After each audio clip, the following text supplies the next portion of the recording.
अस्सलाम वालेकुम नाजरीन, मैं हूं जमशेद अंसारी। नाजरीन, आज 15 सितंबर 2021 है और नाजरीन वीडियो का जो थंबनेल आप मुलाहिजा कर रहे हैं उसको समझने के लिए एक मुख्तसर बैकग्राउंड समझना ज़रूरी है। नाजरीन, गुज़श्ता दिनों कंटोनमेंट बोर्ड्स के इंतखाबात हुए और उन इंतखाबी नताइज के हवाले से वक्तन फ़वक्तन हम आपको अपडेट करते रहे हैं कि किस सियासी जुमात ने पूरे पाकिस्तान में बिलउमूम और पंजाब में बिलखुसूस कितनी नशिस्तें हासिल की हैं। नाजरीन, पंजाब में तहरीक इंसाफ की हुकूमत है और कंटोनमेंट बोर्ड्स के जो इंतखाबात हैं वो बल्दियाती इंतखाबात का दर्जा रखते हैं और बल्दियाती इंतखाबात में पाकिस्तान की सियासी तारीख़ इस बात की गवाह है कि हमेशा वही जुमात जीतती आई है जिसकी उस सूबे में या वफाक में हुकूमत हो। लेकिन इस बार पंजाब में तहरीक इंसाफ तीसरे नंबर पे आई है।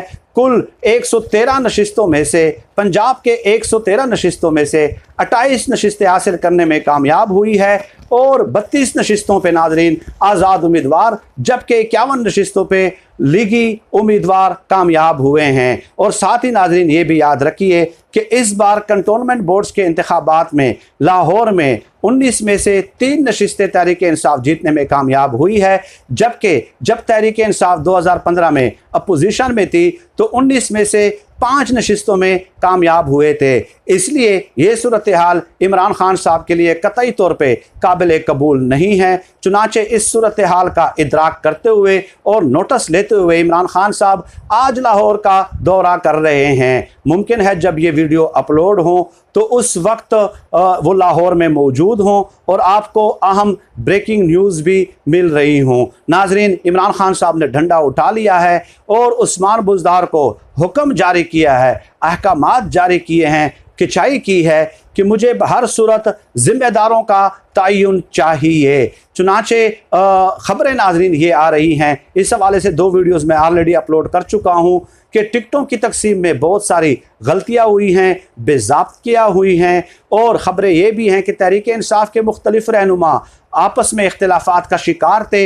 एक रहनुमा का मौक़िफ़ होता कि फ़लाँ शख्स को हमने टिकट देना है और दूसरा किसी दूसरे उम्मीदवार को टिकट देने पे बज़िद रहा। चुनाचे इसी इख्तिलाफ़ात के सबब बहुत सारे रहनुमाओं ने ये फ़ैसला किया कि हम आज़ाद उम्मीदवार की हैसियत से लड़ते हैं और फिर नतीजा आपके सामने है कि आज़ाद उम्मीदवार 55 कामयाब हुए हैं इन कंटोनमेंट बोर्ड्स के इंतखाबात में। नाजरीन, इमरान खान साहब के साथ माजी में भी ये एक बार हो चुका है कि जब एक बार इमरान खान साहब, जहांगीर खान तरीन साहब और इसहाक खाकवानी साहब मौजूद थे गाड़ी में, तो वहाँ पे अलीम खान वहाँ पे आए और इमरान खान साहब से बात करने की कोशिश की, लेकिन इमरान खान साहब ने अलीम खान को देख के अपना चेहरा दूसरी तरफ फेर दिया और कहा कि आपने हमारी पार्टी के साथ अच्छा नहीं किया।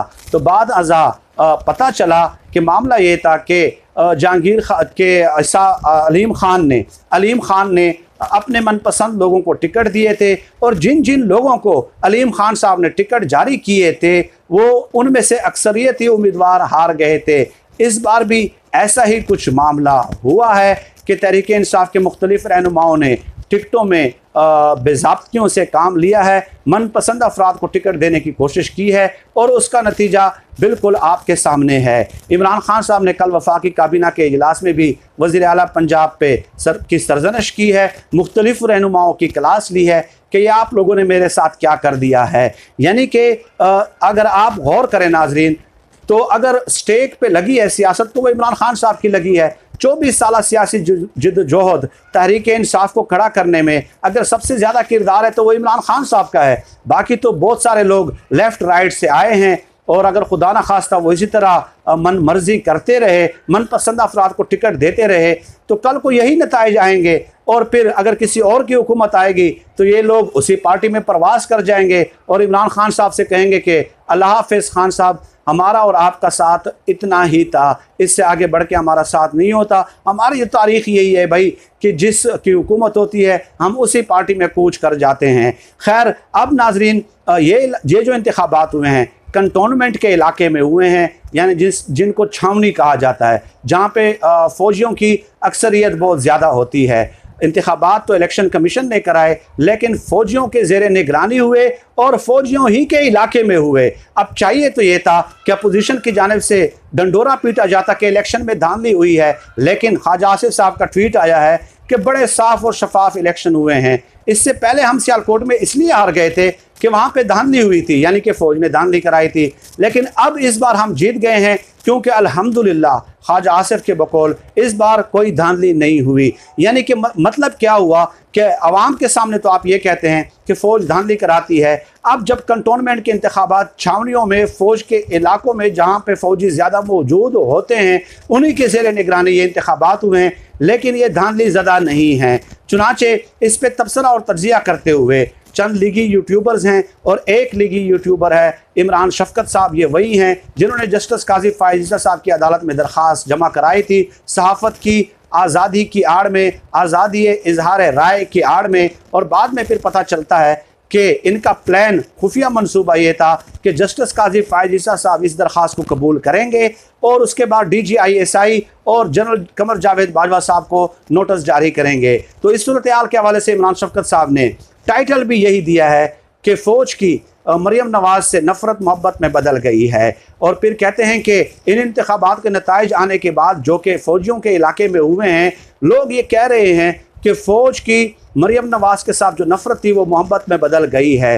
मरियम नवाज़ चूँकि कुछ अरसे से बराह रास्त नाम नहीं ले रही, इसलिए इमरान शफकत के बकौल के लोगों का ये कहना है कि अब फ़ौज को मरियम नवाज़ से मोहब्बत हो गई है, नफ़रत की बजाय नफ़रत जो है वो कन्वर्ट हो गई है मोहब्बत में। तो इमरान शफकत साहब आगे जाके कहते हैं कि खुदारा इस तरह की बात न करें, फ़ौज हमारा एक मुक़द्दस इदारा है, फ़ौज हमारा अहम तरीन इदारा है, रियासती इदारों पे इस तरह के इल्ज़ामात नहीं लगाने चाहिए, ये बहुत ख़तरनाक ट्रेंड है। यानी इलेक्शन आप जीत गए तो नवाज़ शरीफ साहब भी जो है वहाँ पे कहके लगा रहे हैं, लंदन में बैठ के साफ़ियों से बात हुई है, मरियम नवाज़ भी खुश है, ख्वाजा आसिफ कह रहे हैं कि जी बड़े शफाफ इंतखाबात हुए हैं। तो आप लोगों में कुछ उसूल है, कुछ ज़िंदगी गुजारने के उसूल भी नहीं हैं। यानी आपका बयान यही है कि फ़ौज को इंतखाबात में मुदाखलत नहीं करनी चाहिए और फ़ौज की ड्यूटी नहीं होनी चाहिए, लेकिन जब आप जीत गए तो फिर आप लोगों ने ये यू टर्न ले लिया कि जो है अल्हम्दुलिल्लाह साफ़ और शफाफ इलेक्शन हुए हैं। तो इसका मतलब ये हुआ कि आपका मसला ये नहीं है कि फ़ौज के ज़ेर निगरानी या फ़ौज ड्यूटी क्यों करती है इलेक्शन के दिनों में, आपका मसला ये नहीं है। आपका मसला ये है कि साफ़ और शफाफ इलेक्शन सिर्फ वही होंगे, सिर्फ और सिर्फ वही होंगे जिसमें हम जीत जाएँ, नून लीग और पीपल्स पार्टी जीत जाए, बेशक कोई भी उनके हक़ में धांधली करा दे, ये आपका मसला ही नहीं है। इसी से ही आपकी मुनाफ़क़त ज़ाहिर हो जाती है और यही वजह है कि हम आपकी उसूलों की बुनियाद पर मुखालफत करते हैं। हमारा मौक़िफ़ भी यही है कि आप साफ़ और शफाफ इलेक्शन की तारीफ़ पाकिस्तान के आइन में ये दर्ज करवाना चाहते हैं कि जिस इलेक्शन में हम जीत जाएंगे वो साफ़ और शफाफ होंगे, बेशक फ़ौज पोलिंग बूथ्स के अंदर हो बाहर हो, वो हमारा मसला ही नहीं है। तो खुदारा इस मुनाफ़क़त से काम न लें। इसलिए इमरान शफकत साहब का भी सॉफ्टवेयर अपडेट हो गया है। हालांकि उनके वीडियोज़ आप पूरे साल देख लें तो उसमें आपको यही नज़र आएगा कि नवाज़ शरीफ का बयान यही है कि फ़ौज नहीं होनी चाहिए। तो अब जब के फ़ौजी इलाके में वो इलेक्शन जीत जाते हैं फिर कहते हैं कि खुदारा इस तरह की बातें तो न करें ना, ये पाकिस्तान का इदारा है, मुक़द्दस तरीन इदारा है।